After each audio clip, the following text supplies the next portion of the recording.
अरे इतनी जल्दी कॉल आ गया फिर से। इतनी जल्दी विल बन गई तेरी। अरे यार, दादाजी ने तो मुझ पर विल से रिलेटेड क्वेश्चंस की बम्बार्डिंग ही कर दी। मुझे पता ही था तू पूरी बात सुने बिना ही चली गई थी।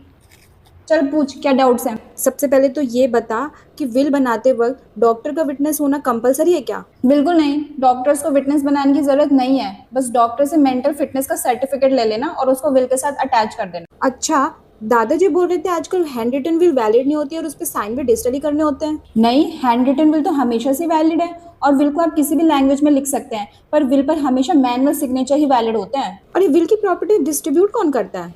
इसके लिए एक एग्जीक्यूटर अपॉइंट करना होता है। वो पर्सन होता है जो प्रॉपर्टी को डिस्ट्रीब्यूट करता है। वो काम कोई भी कर सकता है, आपका नोन पर्सन भी, अगर उसका नाम विल में मेंशन है तो। बट अगर किसी एग्जीक्यूटिव का नाम विल में मेंशन नहीं है तो कोर्ट अपनी तरफ से एक पर्सन अपॉइंट करती है, बस हमको उसकी फीस पे करनी होती है।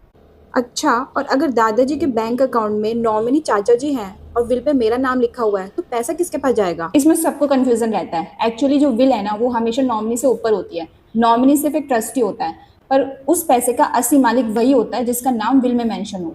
अच्छा, अब एक मेरा पर्सनल क्वेश्चन।